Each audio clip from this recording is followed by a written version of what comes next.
बाहर बहती हवाओं का रुख अचानक उलट चुका था, जैसे किसी अनदेखी ताकत ने उन्हें पुकार लिया हो।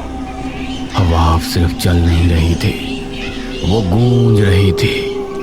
आधी रात के वे ठंडे पड़ चुके झोंके कराते हुए आधे खुले उस दरीचे से अंदर घुस रहे थे, जिसका एहसास अपने बिस्तर पर गहरी नींद में खोए गिरीश को जरा भी नहीं था। और तभी गिरीश की आंखें अचानक खुल जाती है। इतनी रात को किसका फोन है? गिरीश आधी धुंधली आंखों को मसलते हुए उठकर बैठ जाता है। निकुंज का फोन। निकुंज। गिरीश, गिरीश भाई बचा, मैं फंस गया हूँ। निकुंज की दहशत से थरथराती आवाज सुनते ही गिरीश का मन जैसे झटके से उछल पड़ता है। निकुंज, क्या हुआ? भाई तू जल्दी आ जा यहाँ, मैं फंस गया हूँ पीपल चौक पे। तू जल्दी आ जा, जल्दी आ जा भाई, वरना निकुंज, निकुंज। गिरीश जब तक फोन देखता है तब तक निकुंज का फोन कट चुका होता है। इसे तो मैंने आज तक इतना डरा हुआ नहीं सुना था, मतलब जरूर कुछ हुआ है। गिरीश बिना एक पल के लिए भी कुछ सोचे अपने जान से भी जिगरी दोस्त की मदद के लिए पीपल चौक पर चला जाता है।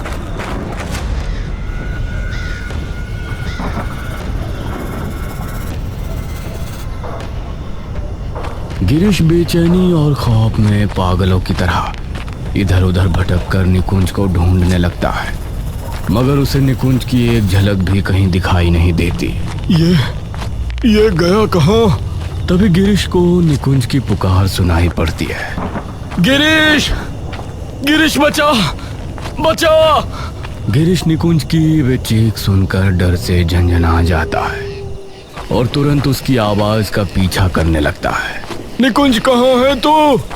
निकुंज। और एक बार फिर गिरीश की धड़कनें बेकाबू हो जाती है जब निकुंज की चीखें उसके कानों में आ पड़ती है। निकुंज, कहाँ है तू?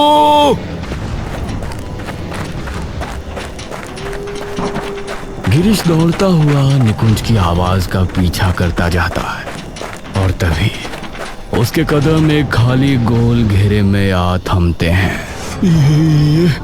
ये क्या है?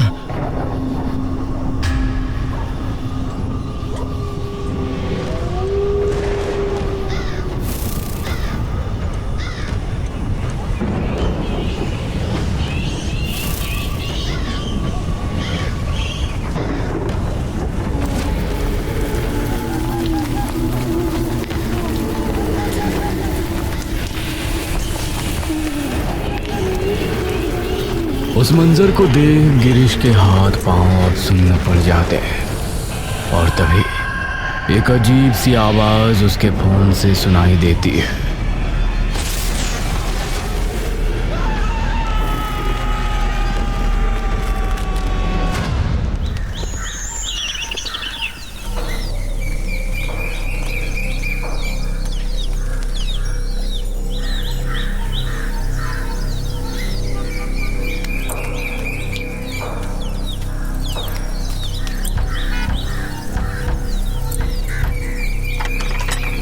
मानसी आंटी आप?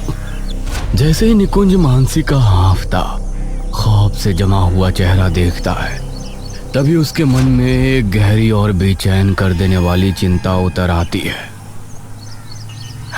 निकुंज बेटा, गिरीश तुम्हारे घर आया क्या? ये सुनते ही निकुंज का दिल भी बैठ जाता है। नहीं तो, मैं तो परसों से नहीं मिला उससे। फिर कहाँ गया? कहाँ गया? आंटी आप पहले अंदर आइए।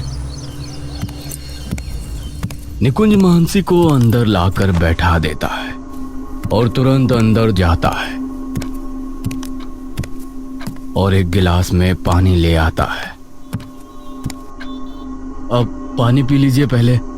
मानसी कांपते हाथों से वो गिलास लेती है और एक ही घूंट में सारा पानी पी जाती है। अब मुझे बताइए कि क्या हुआ है?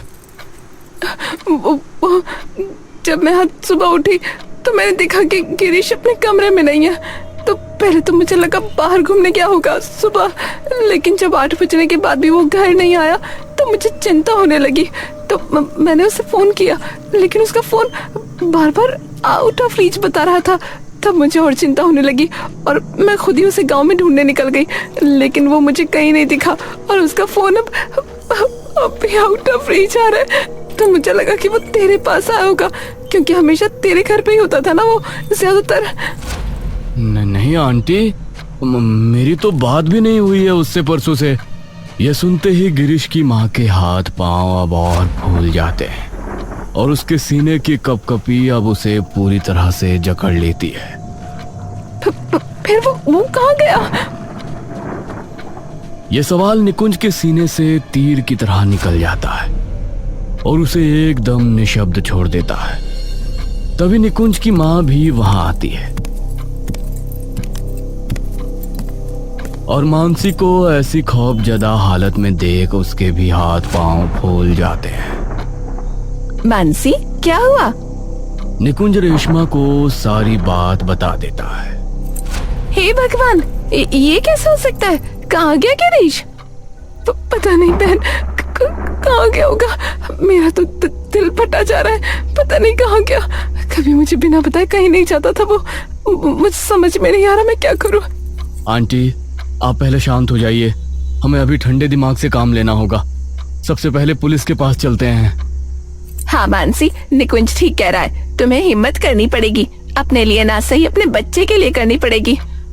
मानसी एक गहरी सांस भरती है और हिम्मत करके उठ जाती है। चलो। माँ, मैं आंटी के साथ जाकर आता हूँ एक बार। ठीक है बेटा, ध्यान से जाना और ख्याल रखना आंटी का। जी। निकुंज मानसी को लेकर तुरंत पुलिस स्टेशन चला जाता है।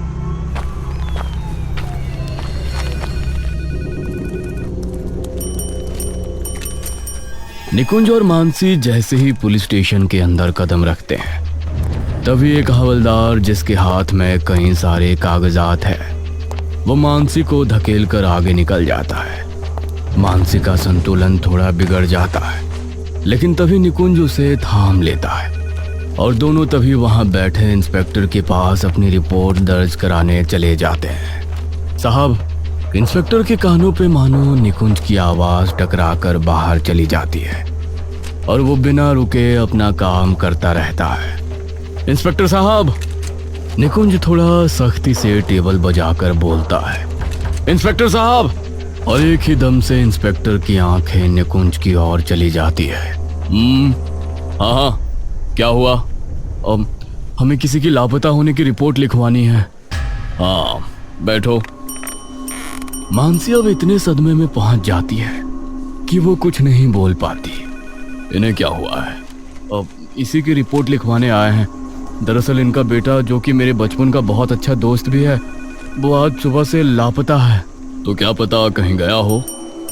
अभी कुछ देर ही तो हुई है, घर जाइए, क्या पता थोड़ी देर में आ जाए। तभी मानसी के मन में उठती बेचैनी का दबा हुआ तूफान अचानक फूट पड़ता है और उसके भीतर सिमटा सारा दर्द एक टूटी हुई कराह बनकर बाहर आ जाता है। मेरा बेटा कभी मुझे बिना बताए कहीं नहीं गया। आपको बात समझ? 1 मिनट लेट भी होता तो मुझे फोन करके बता देता था। मेरा गिरीश तो जरूर कुछ हुआ है। जरूर कुछ हुआ है। निकुंज तभी उसके कंधे पर हाथ रख लेता है। आंटी, संभालिए खुद को, सब ठीक हो जाएगा।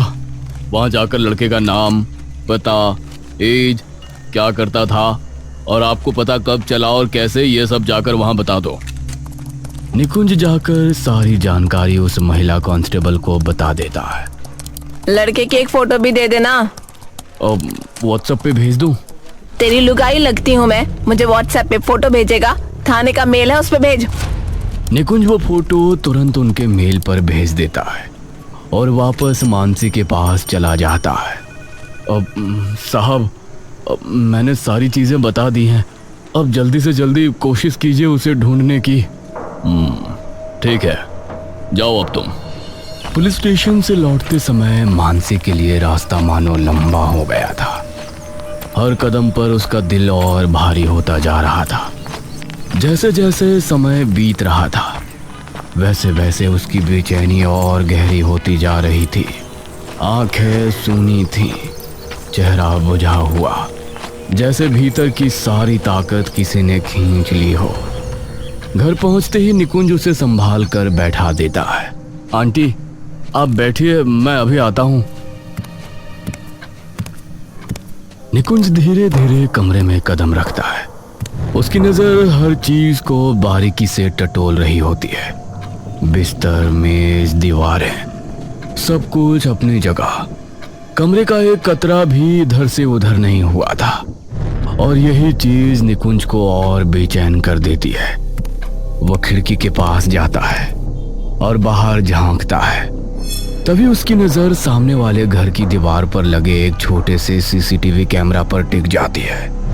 कैमरा ठीक गिरीश के कमरे की खिड़की और दरवाजे की तरफ झुका हुआ है। निकुंज की आंखों में एक हल्की सी चमक आती है। सीसीटीवी, इसमें जरूर रिकॉर्ड हुआ होगा जब गिरीश घर से बाहर निकला होगा। निकुंज तुरंत उस घर पर चला जाता है और जोर जोर से दरवाजा बजाने लगता है और तभी वो दरवाजा खुलता है और अंदर से एक 20-22 साल का लड़का आता है। नितिन, निकुंज, तू यहाँ? क्या हुआ? तू इतना डरा हुआ क्यों लग रहा है? अरे वो छोड़, पहले ये बता कि तुम्हारे घर के बाहर जो कैमरा लगा है, क्या मैं उसकी फुटेज देख सकता हूँ? नितिन हैरान होकर निकुंज की ओर देखने लगता है। हाँ देख सकता है, पर हुआ क्या है? गिरीश आज सुबह से लापता है। मैं बस सीसीटीवी की फुटेज में ये देखना चाहता हूँ कि वो घर से बाहर कब निकला था। क्या? गिरीश सुबह से लापता है? हाँ। हे भगवान, ठीक है, मैं देखता हूँ फुटेज में। दोनों नितिन के कमरे में चले जाते हैं जहां नितिन का एक बड़ा सा कंप्यूटर रखा होता है। नितिन तुरंत अपना कंप्यूटर स्विच ऑन कर देता है और फुटेज को रिवाइंड कर करके देखने लगता है। कुछ देर तक वहां कुछ नहीं दिखता। पूरी गली एकदम सुनसान होती है।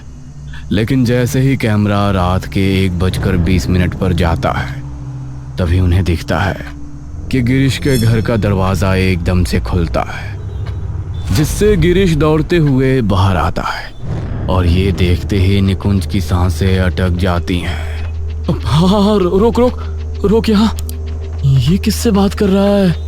ये इतना डरा हुआ और पैनिक में क्यों लग रहा है? इसमें आवाज भी आती है क्या? हाँ, थोड़ी बहुत। इसके इनबिल्ट स्पीकर्स ने अगर कैच की होगी तो। पहले कुछ समझ नहीं आता, फिर धीरे धीरे गिरीश की आवाज उभरती है, घबराई हुई, टूटी हुई। निकुंज, तू कहाँ है? निकुंज बोलना, कुछ बोल भाई। ये सुनते ही निकुंज का दिमाग मानो एक पल के लिए पूरी तरह सुन्न हो जाता है। सांसें अटक जाती हैं और आंखें स्क्रीन पर जमी रह जाती हैं। ये तो तेरा नाम ले रहा है। पर कैसे हो सकता है? निकुंज तुरंत वहां से बाहर निकल जाता है। उसकी आंखें आंसुओं से भर जाती है और उसकी छाती डर से बुरी तरह जकड़ सी जाती है, मानो कोई उसके सीने को अंदर से बुरी तरह नोच रहा हो। निकुंज ये बात जाकर मानसी को बता देता है। क्या? मेरे पास तो उसका कोई फोन आया ही नहीं और मैं तो कल अपने घर पर सो रहा था उस वक्त। तो ये किससे बात कर रहा था फिर? मानसी की आंखें डर से कांप रही होती है। आंटी, आप यहीं रुकिए, मैं माँ को आपके पास भेजता हूँ और ये बात जाकर इंस्पेक्टर साहब को बता देता हूँ। शायद उनको इससे थोड़ी मदद मिल जाए। ठीक है। निकुंज एक बार फिर तुरंत थाने पहुँच जाता है। जी साहब। नहीं साहब, मैं अपने आप संभाल लूंगा। तभी निकुंज उनके पास आकर खड़ा हो जाता है। इंस्पेक्टर साहब, मुझे आपको कुछ बताना है। इंस्पेक्टर तुरंत फोन पर हाथ रखकर उसे साइड कर देता है। दिख नहीं रहा है मैं बात कर रहा हूं? जाकर बैठो और जब तक मैं ना कहूं तब तक यहां मत आना। निकुंज चुपचाप जाकर रखी लकड़ी की बेंच पर बैठ जाता है।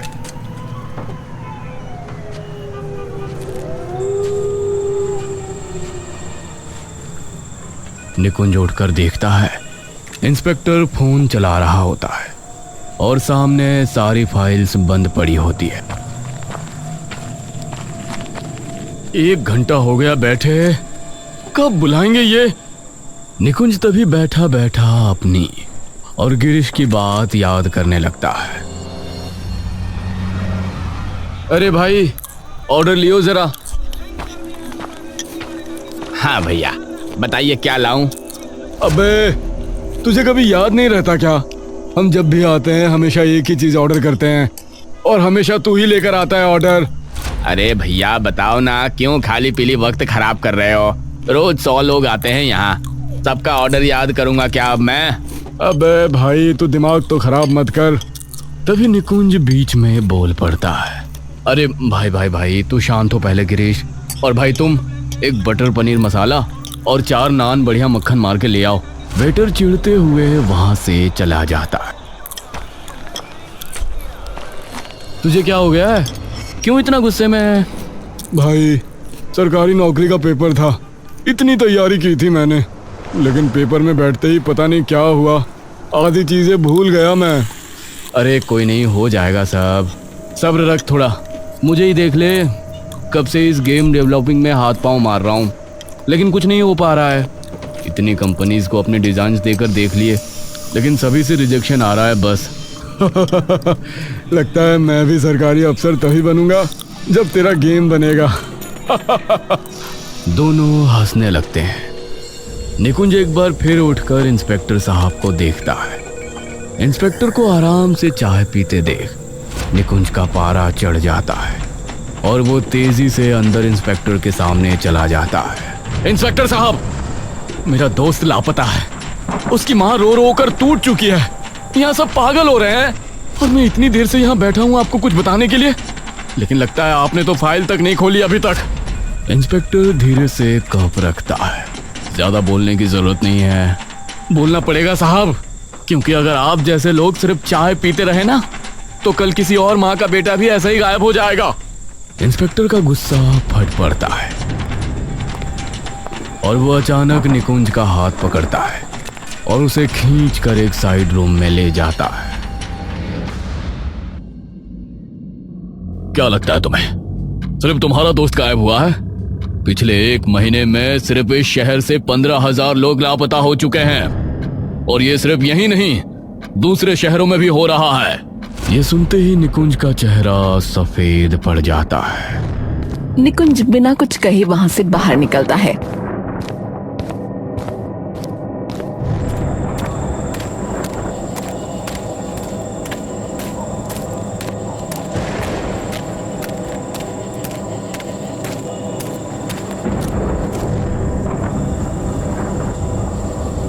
निकुंज रुकता है।